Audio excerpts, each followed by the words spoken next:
I talk to strangers. I invite people to have vulnerable conversations and to share their stories with me. I want you to come on this journey with me as I close the gap between you and someone you may have never even noticed. Currently, I'm collaborating with the New York City Relief to hear the stories of people who have experienced homelessness. My name is Janille Hill, and I'm your Street Connect. Can you tell me about something that you've overcome that you didn't think you could? God knows. Wow. The whole homeless situation was like my biggest thing to overcome. And I was so at the bottom. I just, like, every day I just wanted to give up. I'm like, no, I can't do this. I'm going to die. Like, I'm sad. I'm crying. I'm, like, stressing. I don't want to eat. It was just to the point that I couldn't take it no more. I had my daughter in 2008. We moved to Yonkers. I met this guy that was just so awesome to me at that one point, because that's what happens. I got you, baby. I got you. Yes, right. In 2015, my boyfriend of 5 years then was like, let's move away and let's get married, and I want to have a family and everything. And I'm just like, okay, like, this sounds great. This is what I always wanted. I grew up in a broken home. I didn't have my father, so that probably was the worst day of my life, because it's like once I dedicated and committed myself to him wholly, that was not his plan.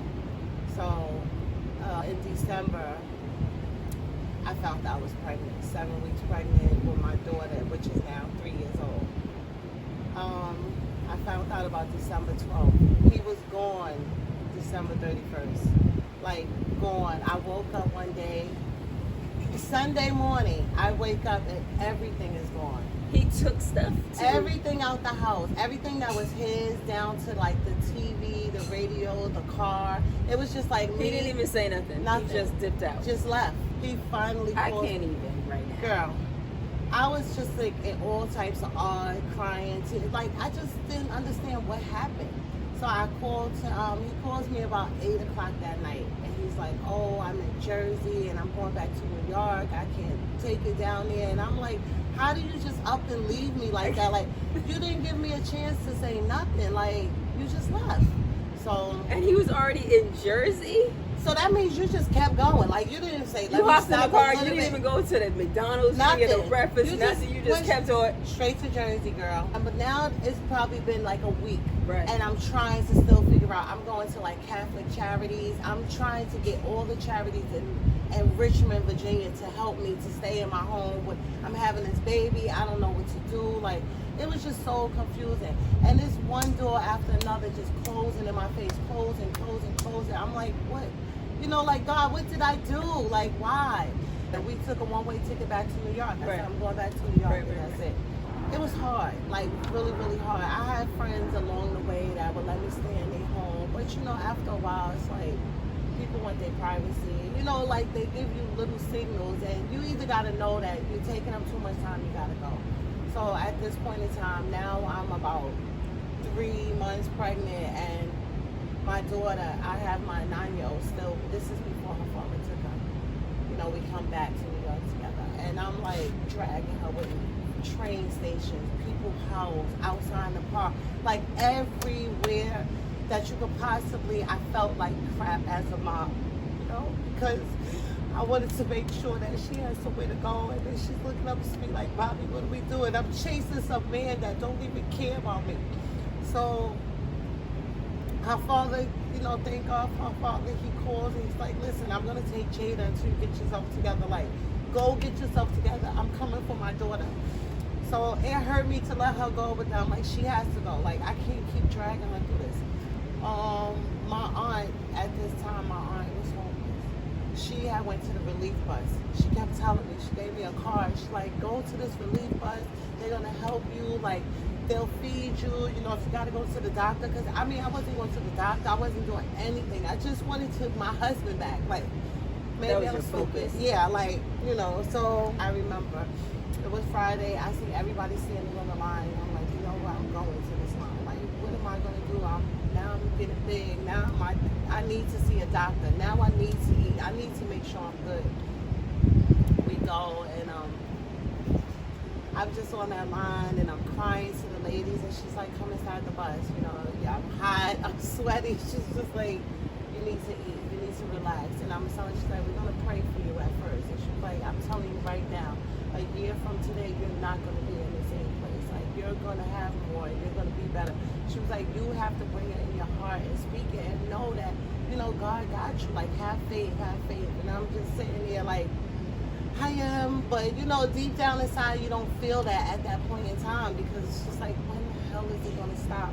You know, it's gradually, it becomes July. I'm like 8.5 months pregnant now.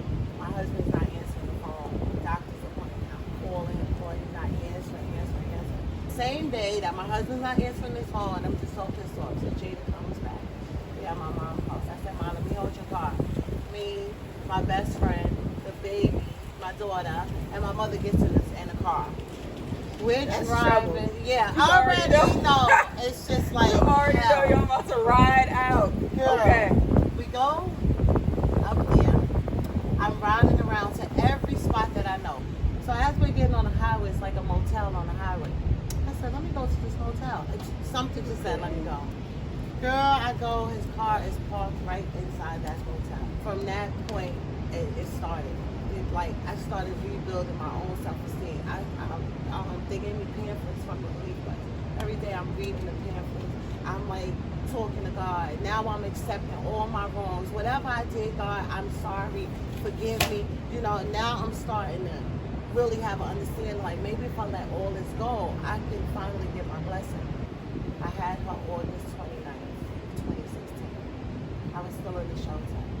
The shelter released me from them in March of 2017, if I'm not mistaken, like that year. Then I was homeless again, because they released me. Yeah, like they had no housing specialists. They had nothing to really help us. So I was back to being homeless. They sent me to a shelter in Queens, in LaGuardia Airport. So I take me and the kids there. It just so happened they said, oh, you're going to be on a 6th floor and your room is 666. So now I just looked like, I don't want it. Yeah, I'm like, listen, I don't want that room. My daughter was like, 666, Mommy, that's not good. And I'm like, no, I don't want that room. They're telling me out of the whole hotel, this is the only room available. I have to take this room. And I'm just like, no, I don't want to take this. I was like, I'm very religious. I don't want that room. Around 3 o'clock in the morning, I'm itching. I just can't. I get up and I'm like, scratch, I got bite marks. I go to pull the whole bed back. Girl, bed bugs filled the whole bed like it was a blanket on my kids. They got me sitting in the lobby 3:30 in the morning telling me they can't take me back to PATH. They don't have no cab money for me. Me and my kids got to go back in this room. Everything. And I'm sitting there with a stroller like, we not going back in that room. My kids was beat up. So now at PATH, they're trying to send me back to the place. I get the people that I got on the phone for 311, and it was the commissioner of homeless shelter, I think. He called them and let them know, do not put this lady back there with her kids. You know, like, she's been through, I told him my journey. And he said, listen, don't put her back there. So now they put me in another place in Brooklyn. Listen, I don't think I understood or ever heard like that's a lot of different places to be. Yeah, this is what I'm saying. Like, that was a long journey. Because I felt like the relief bus, like, God put them right there where I needed to be so they could help me to go to this journey. They didn't take me by my hand, but the pamphlets helped me. You know, just to hear that lady's voice and the prayer. But what was it like? So if you're saying that they weren't like really holding your hand or anything, but there was something about it was what just they were doing that made me feel good, because every time I went to them, it was just available. It wasn't like, girl, you keep coming back and you still ain't got nothing right. It was just more like, your door closed, but a new one's gonna open. Like, you keep going and you're hungry, you want to feed the kids, and you know, just those things. And I was just like, they could have turned their back. You know, anybody could. A lot of people, my own family, turned their back. So I didn't expect strangers to actually really, you know, understand what I was going through. As me, as a brown or a black woman, and these people are not black, that's helping me. You know, so they don't know my struggle, and they don't really, but they felt me, and I felt like through God, they knew what I was going through. Like I was still their little sister or their child or whatever, because they never gave up on me. Every single time I came back, they gave me something else new to know. So I have a folder. You know, you have a folder in the shelter, and it was an application in the folder. I said, who put this in my folder? Nobody knows. A knock on my door. It's a black lady. I forgot her name. She says, did you fill out the paper that I gave you in this episode? I said, oh, you're the one that left this folder. I don't know where the folder. So she's like, listen, take this, fill it out, and give it right back to me. I'm going to wait for you. I said, okay, miss. I just fill it out. Just to get her out my ear. Fill it out, take it. She was like, okay, I'm going to talk to you soon. She leaves. I never see her again.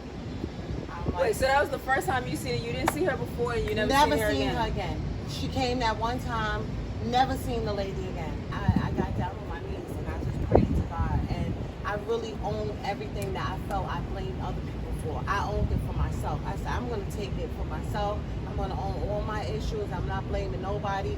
I'm over this with her father. Just please give me. How did you? It was just, I think it was just a breaking point. Like, I was in the bathroom with my daughter, the 9-year-old. She came up to me and I was crying. And I never forget. And she was like, Mommy, God is going to make a better way for us. She was like, when you close one door, a new door opens. She was like, I got you, Mommy. Like, if nobody had you, we got each other. And she gave me a hug. She's like, you're going to be all right. You're going to be all right. And I'm looking at my 9-year-old like, how the hell does she know? I'm like, I felt like God was talking through her. So I went to the bathroom, I closed the door, and I just started crying. I got on my knees, and I'm like, God, whatever I have done, like, I'm going to own it. I'm, sorry. Now I'm just, like, pouring out everything. Now, I never did that before. I always pray at night, always thank God and everything, but you never really give him your all until, so I give him my all. I'm on this bus. 95 years old, this lady gets up, and she gives me her seat on the bus. I said, no, miss, you don't have to give me a seat. Like, you sit down, you're an old lady. She said, no, you have that baby. And she was like, well, you're going through a lot. She was like, God's going to tell me you're going to be okay. She said, when you get that apartment, you get your house and them new white walls, you tell God, thank you, and that I told you he was going to have it. And she just thought, she was like, your husband. She didn't know me from nothing. She started telling me about my domestic violence. She started telling me how I'm going to leave my husband alone. Like, I felt like she read me. And she was like, I'm God's wife. That's all she kept telling me, that she was God's wife. She didn't need to sit down. She had all of us and her children. She's going to be okay. And I'm just like, miss, thank you. And I'm listening to her. But in the back of my mind, I'm just like, this lady is crazy. But she knew me. She knew on point. She told me I was going to move everything. So now, when I get back to the shelter, I'm sitting there, I have a letter. I look at the letter, it says you have to pick for a lottery apartment and everything. I'm just like, what? She said, come to bring all this paperwork on November 1st and everything. I'm like, what? Like, so now I'm getting everything together. I'm like, no, this is not possible. I'm just still not, like, where is this lady? Where's this lady? She would have helped me, because I went through 1,000 apartments. Everybody's telling me no. Where's this lady? Finally. Because you were I was just so stuck that she was the one that was going to help me. Because I didn't know who actually gave it. I didn't fill out for no lottery. I didn't fill out for anything. I didn't know how did they even call me. Right. So I'm thinking this lady that came to I said, it got to be her. Right. Nobody can find her. So were you trying to contact her to thank her? Yes. Or okay. That's exactly what I was trying. Okay. But stuff was moving, but you weren't even who the hell is this person that's allowing this to go down?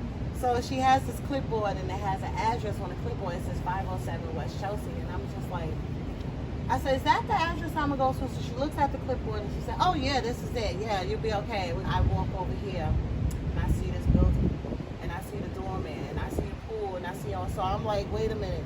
I call the shelter. I'm like, wait a minute. They gave me the wrong address. I call my husband. I said, hey Heidi, it's Miss Sanders. I was like, I think this is the wrong address, because this is luxury apartments. I don't think it's for me. She was like, Lasharne, it is for you. She was like, you don't think you deserve it? And I'm like, Jada, this is our place. And I'm showing her the video. She's like, Mommy, I wish we could go right now. We got 5 days.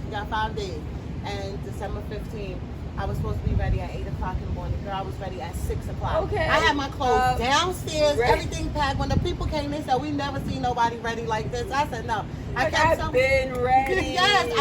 I said, listen, people are unfortunately here, and some people want to be here. I'm one of the unfortunates because I got to get out of here. Right. So we get here, and like, they gave me furniture money, everything, to say, go furnish the place. We get here, and my daughter's like happy, and she's like, Mommy, can I take a shower? Can I put my pajamas on? I'm like, yes, this is us, this is our home. So I'm just like, no freaking way. I stand at the window, and I'm just like, thank you, God, thank you. And I'm looking out the window. I notice I'm overlooking the park, overlooking the relief bus. It felt like God put me right where I got the help that I needed. He put me across the street from my mother. He put me right where the relief bus people were. He put me right in my comfort zone. He's like, I was dragged to all these different places. You put me right where I needed to be. And I just dropped down. Like, thank you, God, thank you, God. And I'm like, the relief bus. Now, every day, I'm seeing them. The time when I needed them, I felt like I seen them when I needed to. Now I see them walking by, and I'm like, I owe them a thank you. I owe them a, thank you for just being there for me. Thank you for understanding. Thank you for giving me the hope that I didn't have. Thank you for loving me as a stranger. They could have turned their back, and all I kept saying is every single time I wanted their help, it was there for me. And it was like, I felt like God just put everything in this place where it needed to be. So here I am, and I was just like, thank you, God. But I had to lose me to regain me again. Mm-hmm. And that's what she kept saying to me. I didn't understand it then. And she was like, you're going to lose everything just to have you again. That's what you're going to get. And so I didn't understand it until I actually got here. Now, me being in the hotel, they have like a shelter here. Now the people in the shelter, and I'm inspiration to them. Now I'm telling them my story, and I'm letting them know you're awesome and you're beautiful and you're going to make it, and God has a way. Don't ever give up. And I felt like that was my thing, to empower everybody who thought they couldn't do it, that you can do it. All you have to do is have faith and understand it and love yourself enough to just go through it and be right. And my daughter, I thank God every day. She's like, Mommy, you're awesome, you're awesome. I'm like, I did it. I finally did it. I'm so at the point where I can't be stopped. I tell my aunt, I just see her recently, I'm like, if you didn't give me that paper for the relief bus, I don't know where I would have been. I'm here, and I love it, and I thank God every single day. Thank you. That's my journey. I know. That was a lot. Thank you so much for sharing that. It was a lot. I mean, a couple of things. I mean, your whole story is interesting, right? But there's a couple of things, like, one, like the breaking point that you went through where you felt like, God, I'm coming to you and I'm repenting. Repenting and owning, like, my situation or whatever, and how things started to change and transform. Right. After that moment. And I'm still trying to get myself together here, because these are rich people, and these are people that probably didn't have to go through what I went through. And at first it was overwhelming, because it was times that me and the kids be in the elevator and people would get out the elevator, or like I'm taking them to the pool and then they leaving from the pool, and it's like, we all still together, like regardless of where I came from and where you came from, we have to be unity in this building, because I know if something happened, we're gonna come together as one, just like we are right now. I never gave up on, and again, when I did give up, New York Relief wouldn't let me. It was like, no way, you better stay strong, wipe those tears, you pray and keep it moving. And I went to them at least 10 times, every time, to just give, the reassurance, like, okay, you guys are still here for me, right? It's like, yeah, you can do it. Like, go get something to eat from the church, collect your minds, because sometimes I used to go to them just crying. Just like, as soon as I start talking, I'm busting out in tears. She's like, let it out, Lasharne. She's like, you feel better, drink something. Like, we have these doctors, we want counseling, anything that I wanted to need, they was there. So I was just like, I owe it to them to say thank you. Like, without your help, I don't know if I would have been pushed to those limits or even went to those resources or anything. It was like, thank you, thank you. And he just was looking at me like, you're so welcome. Nobody ever comes back and say thank you. And I was like, no, I couldn't walk past without saying thank you. And at that point, I wanted to like a group hug, but the whole coronavirus, I'm like, great, air hug. But I appreciate. He's like, can you tell your story? And I'm like, sure. I would love to share my story. Like I want to be a motivational speaker for those who actually think they don't have it, or they won't ever have it, or they're not. Like, we are all awesome, individually made for ourselves. So I can't tell you you're not going to make it, because I don't know. All I can tell you is you're awesome, you're beautiful, and God loves us. And He keeps us here another day to make it right for us. And that's what I learned from them. They was there every single time. And I noticed how patient they are with the homeless people. A lot of homeless people have mental issues that, you know, you can't really deal with, but they always been patient. And never one time they came over here and I seen it like chaotic. It's always been at peace. So I appreciate it.